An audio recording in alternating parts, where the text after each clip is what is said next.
আসসালামু আলাইকুম বন্ধুরা, আশা করি সকলে ভালো আছেন। দেখতে পাচ্ছেন চীন হাঁসের বাচ্চাগুলো। এই বাচ্চাগুলোর বয়স আজকে 3 দিন।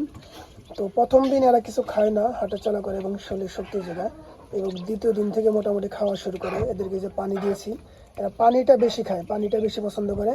আর ওখানে জিরো সাইজে বাচ্চাদের যে ফিড, সেই ফিড দিয়েছি। ফিডগুলো ওদের ইচ্ছা মতো ওরা খাচ্ছে, এবং এখানে দেখতে পাচ্ছি পানি খাচ্ছে, যাদের পানি প্রয়োজন এনে এনে পানি খাচ্ছে। ওরা প্রচুর পানি খায়।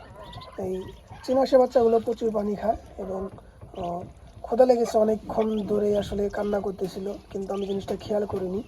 পরবর্তীতে আদার দেওয়া হয় এবং আদারগুলো খাচ্ছে। তো একটা জিনিসকে, আপনারা যখন চীনা হাঁসের বাচ্চা বসাবেন মুরগি দিয়ে, বসানোর পর কিছু কিছু ক্ষেত্রে দেখা যায় যে 35 থেকে 36 দিনও সময় লাগে চীনা হাঁসের বাচ্চাগুলো উঠতে। আমার এটা 32 দিন সময় লাগছে। কিছু কিছু ক্ষেত্রে দেখা যায় মুরগির তাপ কম হলে বা তাপ দেওয়া কম হলে সেখানে 35-36 দিন পর্যন্ত লেগে যায়। ছোটোকালে চীন হাঁসের বাচ্চাগুলো দেখতে অনেকটা সুন্দর দেখায়। তো আমি আসলে খাঁচার ভিতরে আলাদা করে জায়গা বানিয়েছি, জায়গার মধ্যে এগুলো লালন পালন করতেছি। 10 থেকে 15 দিন বয়স হলেই মুরগিটাকে সরিয়ে ফেলবো।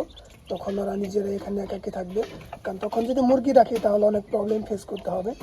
এই জন্য একটু বয়স বেশি হলে, মানে 10 থেকে 12 দিন অথবা 15 দিন বয়স হলেই এখান থেকে মুরগিটা সরিয়ে ফেলবো।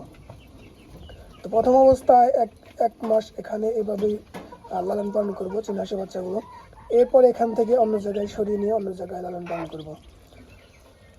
তো এই ছিল ভিডিওটি, আশা করি বুঝতে পেরেছেন। ভিডিওটি ভালো লাগলে অবশ্যই একটা লাইক দিবেন, অবশ্যই চ্যানেলটি সাবস্ক্রাইব করে রাখবেন, আর ফেসবুক থেকে দেখে থাকলে অবশ্যই ফেসবুক পেজটিকে ফলো করে রাখবেন।